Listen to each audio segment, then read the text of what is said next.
The legal world has its own terminology, and this is why we need to take the time to look at the words.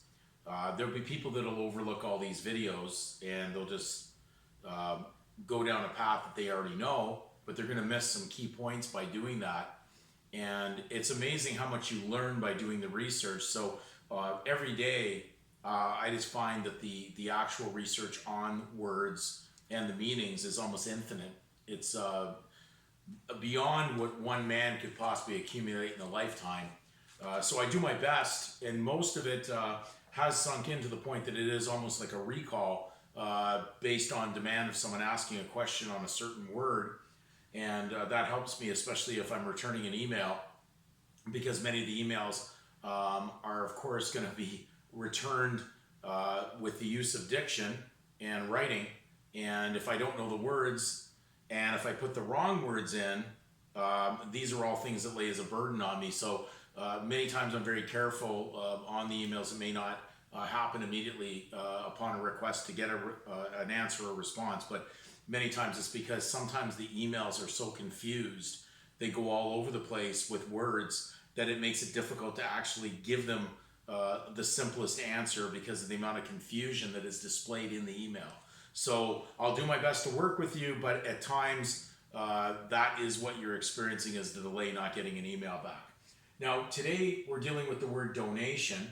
I call it donation more than not, even though it's not enunciated as donation, it's donation, but it comes from the Latin donatio, and you need to do a little bit of research on that. So I'm not going to go down every single law dictionary and dictionary available to me to explain this to you. I want you to do a little bit of research, and if you find something key or interesting or notable, basically send an email about it, what you found, and then we can share it on these videos, because this is what this is about. It's a learning experience, but it's also to share. We're sharing knowledge from God, and we're also protecting ourselves from evil at the same time, because we are still surrounded with a very, very evil influence out there, and we have not been rid of evil as of yet, soon to come.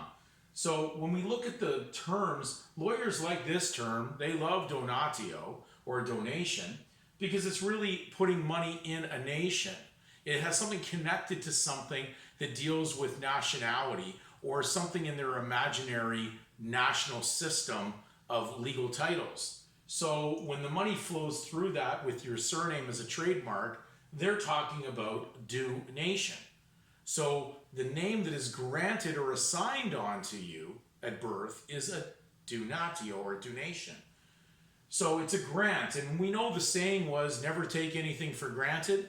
Well, there's a good reason for it, because we're going to go through the meanings of these words, but mainly we're dealing with donation, which leads to grant. Then we kind of take it down another direction to see what's the difference between that and a gift. Because we know that your given name is bestowed upon you, a God-given name, as a gift. Therefore, it doesn't have the same at all meaning as it would for these legal terms that the lawyers use, because there's nothing for free in their world. So when we go to the word donation, Samuel Johnson's Dictionary 1755 says, the act of giving anything. It's talking about a thing now. He did not put anything together. He didn't join them. He said any and then thing. Now, Paul's words were, if a man thinks he's something when he's no thing, he deceiveth himself. So they're talking about legal things in this context. It says the grant by which anything is given. The grant by which anything is given. So the next thing to do would be to simply go to the word grant. So we're going to go to grant. Listen carefully to Samuel Johnson's dictionary definition on to grant. It says to admit that which is not yet proved, to allow, to yield, to concede. Interesting, the writer was Hooker. So he was really probably using that as the part of the word that would lead to being his little secret code name under the surnames for writing as someone involved in prostitution for the body, especially the body corporate. It says to bestow something which cannot be claimed, to bestow something which cannot be claimed of right. Now, understand that. To bestow something which cannot be claimed of right. Now, this leads also to research into Bouvier's Law Dictionary under name. And in name, under dealing with additions of names, Bouvier's Law Dictionary, when it talked about additions, said that an addition can be claimed by none, but assumed by anyone. So, in other words, this is the danger of taking something for granted. The state is granting you the opportunity to use it, but it has strings attached to it. It has debt. It has stress. It has tax. It has profit that is spiritually not there. That's all I can say. It's the opposite. It's so contrary to what is real and truthful that this whole subject matter becomes almost absurd when you break it down. But because people want this illusionary, imaginary money so badly, because they believe they've been stolen from, but how could you basically have something taken away from you from the idea of a fiction? Certainly, the whole thing is just a conceptual mind screw, and you've just been caught into it to believe that it's real, when it's truly nothing more than make-believe and false. As a pretender is required, someone who needs to pretend to issue the legal tender. So someone needs to be in the imaginary game in order to make the legal tender work. It certainly is not there based on true belief, it's just based on consent to believe in something false. So when we go to the word gift, much different. The word gift, Samuel Johnson's dictionary, 1755.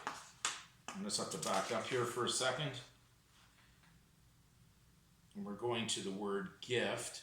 It says, a thing given or bestowed, the act of giving. The right or power of bestowing. And it says, so when we're going in there on how it is, the difference is, when we talk about a pure gift is unconditional. It's given there, so God so loved the world, he gave his only begotten Son, because there would have been no hope without that.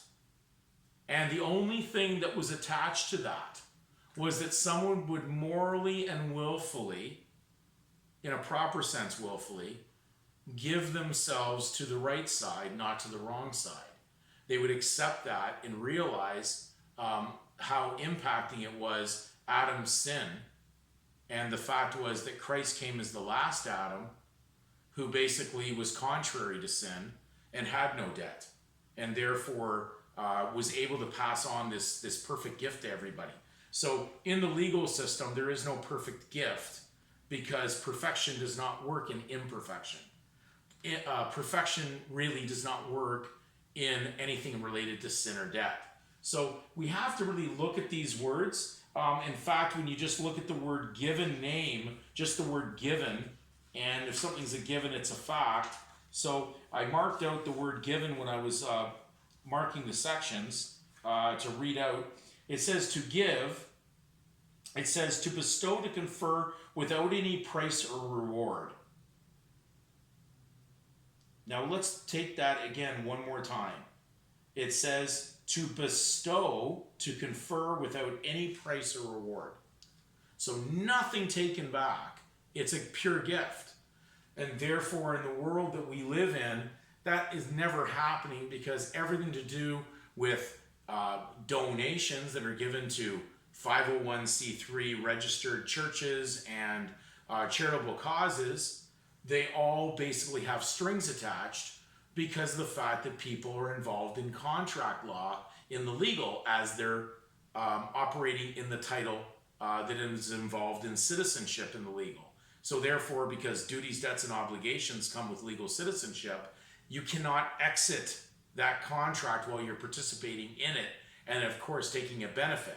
So there is no pure gift in legal. that's an impossibility. That's pure fraud that's going on. And when people get their head around how this all works, they're going to have a better understanding of where their 2 feet are going to be, because you're going to need to be courageous to walk out of this. You're going to need to be courageous to move forward.